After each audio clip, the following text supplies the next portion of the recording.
Welcome to the Eye on Annapolis Local Business Spotlight. There are thousands of locally owned businesses in the area, some small and some large. Some you may know and others you don't. But one thing they all have in common is a great story, and we want to share it with you. Join us every Saturday as we talk to the founders, the owners, and the managers of local businesses you have come to know and love, and those you will come to know and love. Now here's your host, John Frenay, with this week's Local Business Spotlight. I am sitting in this great old house. It's called the Gresham Estate in Edgewater/Mayo area. It's right on Central Avenue, just before you get to what used to be the old Selby Shub Shop.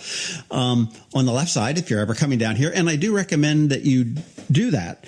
I am here with Sally Boyette, who is the founder and executive director of the Classic Theater of Maryland. How are you? I'm well, thank you. Did I get all your titles correct? Yes, I'm the founder and the producing artistic director. Ooh, producing artistic director. That means you're a producer, and so you handle, kind of both sides of the equation. Does that mean you get in trouble when things go wrong?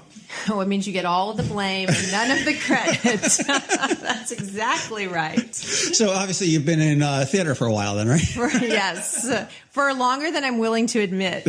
So, because I only admit to being 37. So, Stick with it. Stick with it. Right. I'm 25, It's worked so far. It's worked for the last 10 years. Absolutely. Well, we are here to talk to you about a big change in the life of your organization. And if we were sitting here a year ago, we'd be sitting here with Sally Boyette, who was the creative artistic director. Did I get that right? No. Producing artistic director of the Annapolis Shakespeare Company. But you're not that anymore because you've changed the name of the organization, which is kind of exciting. Yes.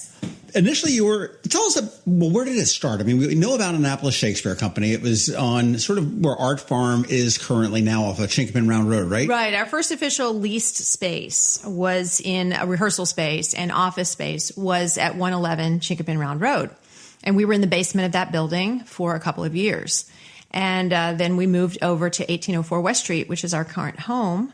And we just recently expanded in that space. So now we have over 10,000 square feet. Oh, wow. That's a big space. I haven't seen that. It's a big space. We have a 125-seat indoor theater. We have a 75-seat cabaret room with a stage and lighting. It's really nice. So we have 2 dedicated performance spaces.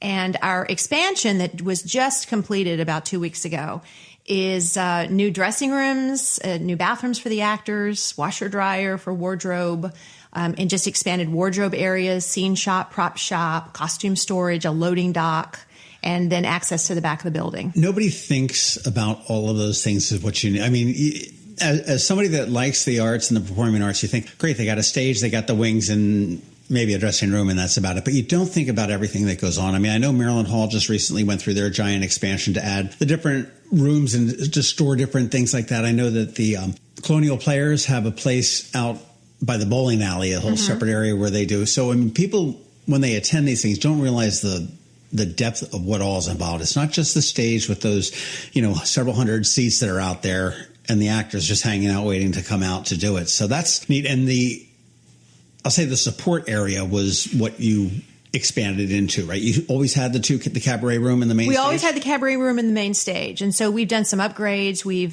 carpeted the main stage in the audience seating areas. So that's really nice. We call them the VOMs. The VOMs are carpeted. So when you walk in, it's carpeted. That's really nice. The cabaret room has always been there, but we didn't have a stage for it. So now we have the piano on a stage. We have a proscenium, and the entire room is decorated like an old kind of jazz cabaret room. It's really cool. A friend of mine who was a Broadway scenic designer, Meyer Waldberger, she came and hand painted the entire room.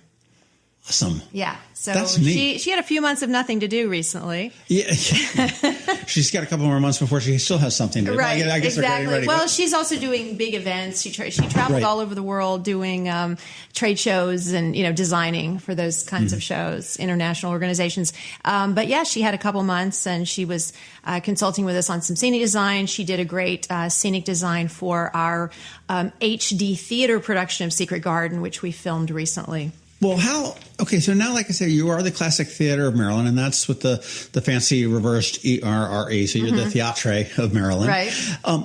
Why do we change? What was wrong with Annapolis Shakespeare Company? Well, Well, nothing was wrong with it. Nothing was wrong with the name. Or what changed for the organization? Yeah, and I think it's the perception. Our vision is to be the regional destination for the classics in Maryland, as a professional theater company, as an arts institution.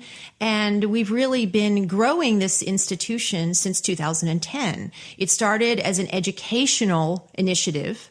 I came to town from New York.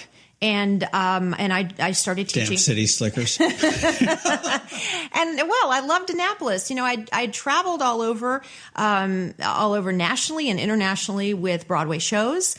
And when I got to Annapolis and I got to Maryland, I just thought Annapolis was charming. I thought it was just the most charming place that I'd want to live. It has the water. It has history.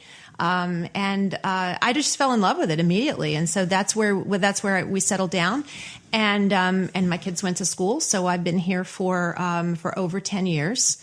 And I founded the company, as I said, as an educational company. And then after a couple of years, it was just obvious to me that we could fulfill the mission just in a larger way, in a more sustainable way, if it were a professional theater company with an educational mission. And so I transferred everything over to doing professional productions, bringing in students for matinees, for workshops, having classes in schools. And we've been the largest arts provider in Anne Arundel County Public Schools for the last many years. Wow. Well, I mean, I imagine with 10 years, you probably came in here and you probably were like, yeah, Annapolis needs some stuff. Yeah. And I mean, because the arts community, and whether that be performing or visual or, you know, any types of art has really sort of blossomed in the last 10 years. And that's so exciting because arts is so important to pretty much everything. I mean, yes. You look at the visual arts, I mean, you've got St. John's College, and you've got the gallery down the Maryland Federation of Art, right? You've got the gallery down at State Circle, and you've got a lot of visual artists in Annapolis, a lot of arts and crafts in Annapolis. There's not a lot of performing arts. I mean, there's the symphony, and there's the opera, and there's the Ballet Theater Maryland, right, where I taught when I first got here, and choreographed a couple of pieces for them for their summer program. But there was no professional theater company that was a regional theater company. There's a lot of great community theater, and that's right, great for the people in the community to participate. But there was no theater for people who had experience on Broadway, national tours, and something like that coming down here and performing. There's no reason why we couldn't have that here. That's a great idea. Well, now you keep mentioning professional theater versus community theater. So are the actors that are working with you in the productions here with Classic Theater of Maryland, they're paid professional actors? Yes. So everybody we work with, from the actors to the designers, are all making their living from being a working actor, working designer, musician. And we have a great partnership with the Unified Jazz Ensemble. And Mike Noonan. They're great. Yeah, they play with all of our cabarets, and they play our room. And we'll get to the cabaret room in a minute. But yeah, all the artists that we employ are all making their living from, this is their career. This is their job. Yeah, this is their job. So it's not awesome. A hobby. And we do offer some internships and some opportunities for early career professionals to come in and kind of get a start on the ground floor, either on the tech side or as understudies or really small parts in the shows, or even occasionally we have a child in one of our productions. Tiny Tim in Christmas Carol and Little Fan in Christmas Carol. Of course, Little Fan was a senior in high school this past year. Right. But for the most part, 99.9% of our cast, crew, and designers, they're all seasoned professionals, and a lot of them come from New York. Do you use volunteers at all in your organization? Yeah, we do, and that's a great question. I think any 501c3 nonprofit is really, is served by not only their board, but also the individuals in the community that come in to volunteer, whether that's as an usher, as a box office volunteer, just someone who, just volunteers to get the word out. Holding the coat while somebody does a wardrobe change or something like that. I mean, most of the people who volunteer for us are volunteering on the front of house side. And we have a great marketing volunteer. She was a senior executive at a really big company in the marketing department. And she helps us a little bit with here and there with things. And so I think it's really important because we are a 501c3. So that's important to acknowledge that, we are serving the community and we are in service to the community. No, absolutely. Now, last year sucked. Yeah. Okay. It was COVID Really? year. So my question is, I guess you were pretty much dark. We were supposed to be dark. I decided to go to online film school, and so I have a friend who's a filmmaker in DC, Mario Ramos, and he's won 5 Emmys. So we started producing virtual presentations. Okay. So anything that we could do that was, we had either written or it was something in the public domain. We did a feature film of Macbeth. We did a new adaptation, HD Theater of Secret Garden, and we did a slew of cabarets and reviews, and we did our Christmas Carol for HD Theater, and we just tried to keep everything going. We tried to keep the actors working, so we kept everybody working, and we had no cases of COVID in our theater. So I'm knocking on wood, but we were very, very strict with everything, and masks and distancing, hand washing and everything. But we also were creating a bubble, because when we were shooting scenes for the movie, when we couldn't have the actors not close together, we actually cast a couple as Macbeth and Lady Macbeth. That could be together. That made it a lot easier. But no, we just created a bubble with our with all the actors. We were working together, and we were just doing show after show after show for virtual production, and so we managed to do 11. That's fantastic. Yeah, 11 full length. They always say that, if they're not thinking about you, they're forgetting about you. Right. So, that was probably very critical for the organization just to at least be out there in some way, right, as opposed to just, okay, well, turn the key and flip the lights off and we'll see you. Yeah. And everybody thought it was going to be a 2-week deal. At least I did when, last March I was, okay, well, we'll buckle down for 2 weeks, maybe a month, and we'll see what happens. And I didn't expect it to be a 1.5 year long ordeal, which is great. So, but in the middle of this whole thing, as you're producing your virtual plays and everything else, you decided to change the name. Yes. Is that something that just came to you in came to you in a dream? No. Or is this something planned? Well, it was something that I knew we needed to do. We hadn't put a professional sign on the building yet at 1804 West Street. We needed to do a really nice lighted sign. We needed to make some hard decisions about directions for marketing and advertising and everything. And I knew our vision was already to be the regional destination for the classics in Maryland. We just didn't have a regional name, and we also didn't have our name didn't convey the right understanding of the product that we brought. No, it didn't. Annapolis Shakespeare Company, that's where I go for Shakespeare. Yeah. I would not think to go to you for a cabaret. Right.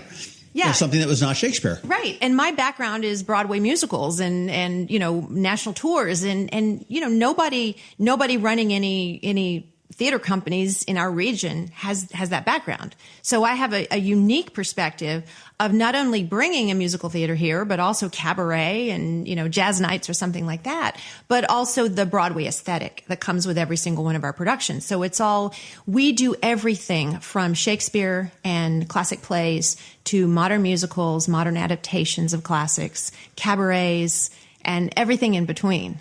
We do work that stood the test of time. That's amazing. Well, let's talk about what you've got. I know right now here at the Gresham Estate, you are doing a Theater Under the Stars of A Midsummer Night's Dream, which is back to your roots. This is Shakespeare. Right. And it's, as I looked around this estate, and that sounds a little pretentious, but it's what it was. But this is such a beautiful property. There's plenty of trees, so when it's in the evening, it's probably very, very temperate and easy to deal with. Yes. Plenty of parking. It's really nice. I know what our audience wants, especially our Annapolis audience. They want parking that's easy and convenient, and they want a great show, and that's what they get with us. It's a high quality professional production. It's world class theater. That's what we do, and they can sit out on the lawn. We have a bar. They can get a nice drink. Okay, so Annapolis wants entertainment, a bar. Okay, so and parking. That's it in a nutshell. Wear shorts and flip flops. That's right. You can be as casual as you want at our theater as long as you're clothed. Thank you very much. In your physical theater, do you have a dress code? We don't have a dress code. I mean, I tend to dress up in the theater. It's a big deal to me. It's always been a big deal. That's me, right? And I'm the I'm the person who's the face of the theater. But no, there is not a dress code. It's come as you are. And we have a nice bar. We let people take their glasses of wine or their spirits into the theater, and of course we serve them in glass. Right. And so that's really nice. There's just an element. There's an upscale, classy element to everything that we do, but it comes with it the comfortability. You can come in your shorts and with or without your socks, with your boat shoes, with your boat shoes, and it'd be fine. Exactly. But it's funny. I sort of lament. I really liked the old days when you dressed up to fly. Yeah. I liked when you went to the theater. You wouldn't. I mean, it was. My dad was giving me the side eye and the iffy thing when I would go without a tie. Mm-hmm. And that was really very special. And it's really sort of deteriorated, even in New York at this point. I mean, there are people that still do dress up, obviously, mm-hmm. and there's events, and I mean, there's plenty of formality in, on Broadway, but the casualness has come in, and I think it lost. I mean, certainly the performances are just great, and the acting and everything else, but I think the experience has lost a little bit for me, and maybe that's just the fat old guy just being a grouch. Well, but I think if you come to our opening nights, we do tend to dress up for our opening nights and encourage the audience to dress up as well. And I'll go so far as to put black tie optional or festive attire on invitations. But any of our subscribers or as single ticket purchasers can come to our opening nights. But I think it's nice to be able to get dressed up and have a special night out. I agree. And, on the opposite side, I can argue too that, it opens it up to a lot more if, I don't want to go to the stupid play and put the suit on. And, I mean, that conversation is probably had, all over the place. Oh, sure. And it's like, well, you can just throw on a polo shirt and a pair of shorts and some flip-flops. Hey, I'm in. Yeah. Well, we don't want the dress code to be a barrier to someone coming to the theater. It shouldn't be. We want the theater to be a place where people feel comfortable. They feel welcome. Our theater it's a very intimate space. We have 125 seats. All of the seats have a great view of the stage. So we have arena seating, which means that the seats go up as you go further back. And we only have 7 rows in the center, and we have 3 rows on either side. So everybody's within a 20-foot distance of the stage. So when a scene is happening, and of course our acting style is professional, but it's also very realistic. So there's a natural quality to the acting. It's as if you're in the living room with someone, and you're there. And so there's that quality that the actors in the productions draw the audience in. And they invite the audience into the world, and that's what we do. So if we're doing a Shakespeare play, or if we're doing a Chekhov, or if we're doing Dickens, we're bringing the audience in and inviting them into that world, and they're living in that world for a period of 2 hours. It's immersive. It is. It's really immersive. You mentioned subscriptions. Is that where a good part of your funding comes? I mean, you need people to subscribe to your seasons. It is. It's the best way to support us. Absolutely. We are the destination for the classics in Maryland, and I think we're also a jewel in the crown of Annapolis. Annapolis has some great arts institutions, and we're now one of them. And it's wonderful to be a pillar in the community like that, but it also requires the continuous support of the community. Right. And so we just encourage and ask people to keep supporting us and to keep subscribing. We do over 170 live performances a year in a regular season. It's more than any other arts organization in our county put together. Well, sure. The opera rolls in and they do 2 weekends, twice a year or something, 3 times a year or something like that. So we're employing over 100 artists annually, and many of them do multiple shows with us back to back, overlapping productions. And you've got stage crew, and you've got technicians, you've got designers. We have 12 to 17 actors in every production, just a regular size production. And I mentioned designers. And so there are a lot of people who have their hands in that. We've been working with film guys. So we've had entire film crews in our theater. and everybody's paid. So that is driving not only the artist salaries, but it's also contributing to the local economy. Everybody goes out to get food. Everybody goes out in the evening, and then when the audiences come back to the theater, which now they are, and they're coming and they're calling up and saying, I'm coming from out of town. What restaurant should I go to? I'm going to stay at a hotel. Where should we go for drinks after the show? And so that's just a great, When do you guys open up your bar next door? That's right. Yeah. Well, we have a bar in the theater, right, so so you can come in and before the show, during the show, and right after the show, and you can get something to drink. But no, it's really nice. I mean, the professional arts organizations are really helping to drive the economy, and they're helping with tourism. Right. And individual tickets obviously are available as well. Individual tickets are always available to our shows. And obviously subscribers, it's wonderful to be a subscriber because you can pick your seats. You can have your same seats over and over. And single ticket subscribers can go on our website and choose the seats they would like. It's just nice that the subscribers at the beginning, before the tickets are even opened up to the general public, they can choose where they want to sit, which shows they're coming to. Sure, absolutely. Yeah, they can come to all the opening nights if they want. And then if you subscribe to the main stage, we have a 7-show package, and then we have a 5-show sampler for people who either have seen Christmas Carol 157 times, or they just are not sure which shows they're in town for. Maybe they have they're living in Florida half the time, and so you can do a 5-show sampler, and then either subscription brings with it a 50% discount to our cabaret series. So we have a monthly cabaret on our cabaret stage with the Unified Jazz Ensemble. And talented vocalists, we bring down a Broadway guest artist to sing with us. And so that's a full costumed and choreographed show once a month that people can also come to. And that's just one show once a month? One show once a month. We have a whole subscription for the cabaret, so that's 12. Right. But you can get it for half price if you're a subscriber to the regular main stage. And part of our main stage, we have the indoor shows, which are great. And then we also have our Reynolds Tavern annual Tuesday night show. Oh, that's right. You're out on the patio there. I forgot about that. Yeah. And we weren't able to do that last year or this year. It's just the reopening just happened a little too late. Yeah. We had our actors really on hold for just months and months and months. And you finally have to make decisions and say, well, okay, we're going to try again next year.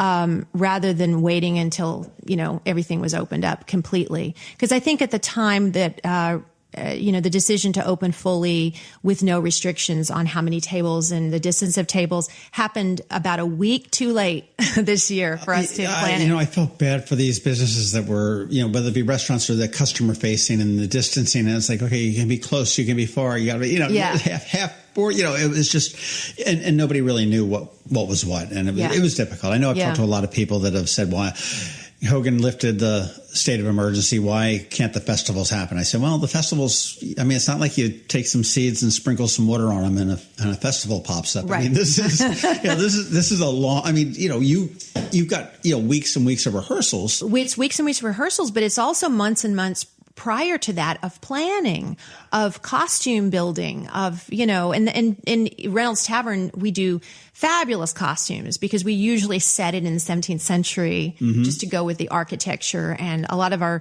shows there are very light, fluffy body, campy Moliere plays or Goldoni or something that really, it's in appeals. A pub. It's in the pub. That's Patio right. of the pub. That's right. It's a little sassy. We have a funny saying, nothing's too tacky for the tavern. But we don't really mean that in that way. But it's just a lot of fun. The shows are a lot of fun there, and the audience has a great time. But yeah, there's a lot of pre-production planning that goes into everything. Yes, we can put on a show in 5 minutes if someone asks us to, but that's really more along the lines of the cabarets and the music, right. nights. Right. And now your season, when does it typically a season for classic theater start? In March? April? No, it starts September. So the season will start in September. The cabaret in September will be our first production, and we're going through the decades in our cabaret series. So every month we'll do, we'll hit a new decade. Oh, that's fun. That'll be a lot of fun. Yeah. And we've got some new terrific cabaret performers joining us this year. So it's lovely. It's a lovely time. And of course we'll have the UJE, the Unified Jazz Ensemble playing for us. And then we open our season with Romeo and Juliet. Okay. Well, right now, then I guess we're in the middle toward the end of the season here. We're recording this in July, and you have a Midsummer Night's Dream here at the Gresham Estate. Right. And this was the end of what was supposed to be our 2020-21 season. And this is the only one we got in live the entire season. And, the planning and the replanning and the replanning and the shuffling the plans. I've gone back to the drawing board so many times in the last year and a half with plans that I don't even want to think about it. But I'm just, I'm just grateful that, all this has finally come to an end, and the audience seems really willing to come back and, and sit on the lawn and have a nice beverage and watch a terrific play. Well, when you were during COVID, I mean, you said you were recording movies, and I'm presuming that they were being streamed to your subscribers and whatnot. Are you going to continue? Is that streaming going to continue post-COVID? Or we continued it through the entire season. We did open up the cabarets in June. And we started doing the cabarets for audiences in June, and the band started playing jazz night. So we started having jazz nights. So now we have some bands coming in and playing the cabaret room, which is great. The room sounds great. The different bands are really loving, being in there. And so we've opened up our theater. Part of our community engagement is opening up the theater when we're not using it to other organizations to come and use it.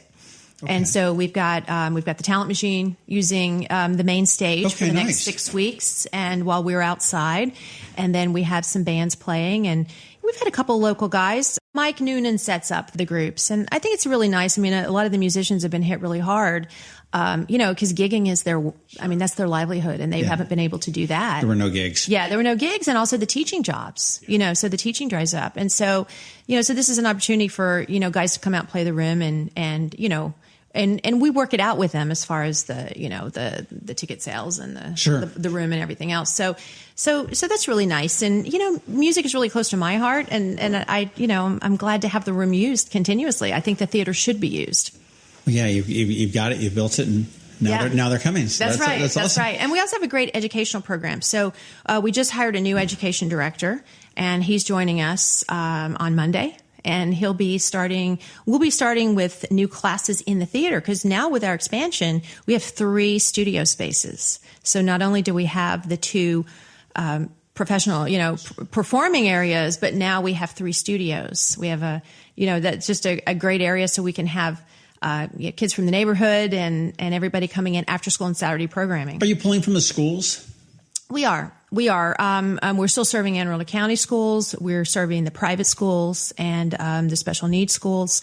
And we go into the schools, but we also like to bring the schools into our theater. And it's just a really great way to, when the students are in your theater, they're immersed in the world. So it's a different world. I mean, it is. It's a PowerPoint presentation with listening to somebody actually give a TED talk versus watching it on YouTube. I mean, exactly. Yeah. Well, when you go into a gym, a cafetorium, and you're putting on a show, you're taking what you can carry, and you're trying to keep their attention. And it's in this world that is just, comes with its own distractions. But when they come in the theater, we can control the environment. We can control the lights and the sound and the aesthetic, the whole and everything. Yeah. And, you dim the lights and you just, you put a really amazing piece of theater in front of people. And what we do as artists is we make people feel. That's what it's all about. Yeah. It elicits a solid feeling in there. Is streaming an option for... I mean, I know that you did. I mean, is there a streaming subscription? I know some places have looked to do some streaming subscriptions. If you can, I know community theater, Colonial Players, they've got snowbirds, so that are going down that would still want to support it. And as opposed to buying the season thing for, $300 or whatever it may be, they're able to buy a $100 streaming package, and they invested in all that. Is that something that you guys are? Well, sure. I mean, we have, we have professionally filmed and edited all of our content for the past year. So we have 11 pieces that are virtual. So people can stream that. We'll continue to probably pick 2 of our productions and stream them, as we go throughout the next season. But we did that to honor our ticket sales and our subscribers for this entire shutdown. So, so we didn't, we wanted to be able to do that, as well as employ the artists that we'd already hired them. Mm-hmm. Some exciting work that we're doing is with the Macbeth project. We actually took an entire Shakespeare play, turned it into a feature film with an educational component that goes along with it. So we can license that to schools and let the schools use that to teach the play to students, because, you can't teach Shakespeare by reading it. You have to either perform it or see it performed, and that's how you immerse yourself in Shakespeare's language and Shakespeare's culture, and and wherever the film is set. We set our Macbeth. We filmed it in 4 historic locations around Anne Arundel County. One of them was at the Brown House at historic London Town. Uh-huh. The second place was here on the Gresham Estate on the lawn. This house stood in for the Macduff House. And then we filmed at St. Anne's Church downtown, right, and Whitehall, the Whitehall Estate. Right. And we set the production in post-Revolutionary War Anne Arundel County, and complete with the costumes and the wigs and the manners and the props, and everything was period specific. That's fantastic. Yeah. I mean, it makes it. I mean, I guess filming it actually gives you a lot more options to, but with your set. I mean, you're on a stage. I mean, you got so much that you can do with set design. Right. Yeah. Which is really neat. You guys are so creative to be able to do that. Well, thank you. We did have a professional, film crew working with us, so we used Cabeza Hueca Films. Yeah, I figured it wasn't like the third grader going with the handy cam. But I directed it, and it was an amazing experience. And a lot of our actors already had film experience, so it really just is a change in style, more so than Yeah. It's not a different technique for the most part. It's just a change in style. And if, it's just a simple adjustment, because your eyeballs are 20 feet apart on a big screen, right, as opposed to being on a stage and you've got to get people to look at you, and not pull focus from your, fellow actor. But when you're in a film, I mean, the director, and with the help of an editor, can really control where the focus is. And so it was really a lot of fun. We really enjoyed doing it. We shot the feature film in 14 days. So a day early and a couple bucks under budget. So that was a really good thing. And of course, we'll make that available to the schools throughout the state. Classic Theater Maryland is the website. It's THEATRE, and it's .org, because you are a nonprofit. I'm imagining if somebody wants to write a huge check to you, that's an option as opposed to just buying a subscription or buying a couple individual tickets too, as a nonprofit. Absolutely. No, as I like to say, no donation is too large and no donation is too small. That is true. And we do have a very giving community. I will say that you look at, through COVID and the different organizations, and, quite honestly, we should have seen, like many communities in the country, you should have seen a lot more organizations and businesses go out of business than we did. So we're very fortunate to live in an area where the community does support it, whether it be for food insecurity, for, and we do recognize that we need the arts. The arts are such a critical component of what we have. I mean, we've got the water, we've got the sailing, we've got the boating and all that kind of stuff. And we've got, good schools and, job centers nearby, and they say we're recession proof, because we're in DC with the federal government and everything else. But all that comes together, and you bring in the arts that we've got, and you guys are just doing an incredible job to bring it. I didn't realize that you had the cabaret. It was a wonderful thing, and I definitely have to get out there. I am embarrassed that I've not been out to see a cabaret night. That sounds like fun. Well, come and see it. We have a lot of fun, and the arts is the last quarter of discretionary spending, and for that reason, we are in line behind other education and social services and organizations who are soliciting for human need. Right. And they're so important. But the arts is also very important. I mean, it's the mark of a civilized society. You put a play in front of somebody and you put world-class theater in front of them, and it's the only place where you can go and have a shared experience and, be made to feel something and to look at something maybe from a different way, in a different perspective. Yep. Well, what was the Shakespeare set up? Music, be the food of love, play on? Play on. That's right. 12th night? Yes. Okay. I still got it. Who said it? Orsino. Okay.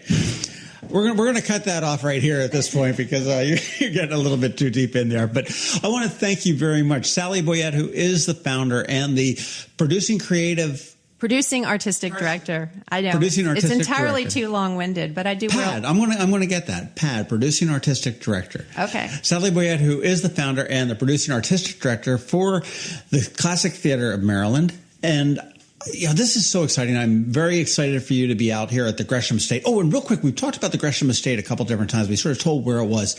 Is this going to be a pseudo-permanent type of a fixture for you going forward? Yes, this will be our annual summer home for our summer Shakespeare.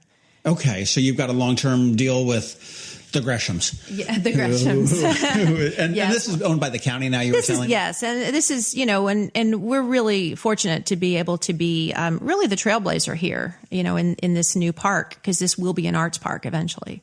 So we're thrilled to be here. Now that you've been here for a couple of weeks with Midsummer Night's Dream, are you still getting calls like, where the hell is this? Well, I think the fact that there are two addresses and there are two different versions of GPSs and how they recognize the addresses.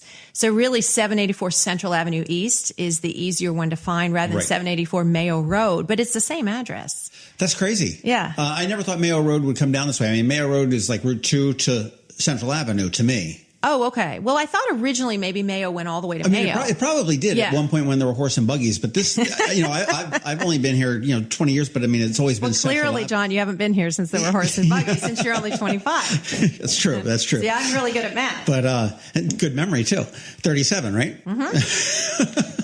But so I mean, it is on Central Avenue. What most people would realize is Central Avenue. You go past the high school and the middle school, and it is on the left just before you get to Lake Selby Shub Shop and the little garden center on the left. Yeah, and it's right across from River Road. Yeah. And we've got a little sign out there. But yeah, I think, really come check us out with Midsummer Night's Dream. It's really nice.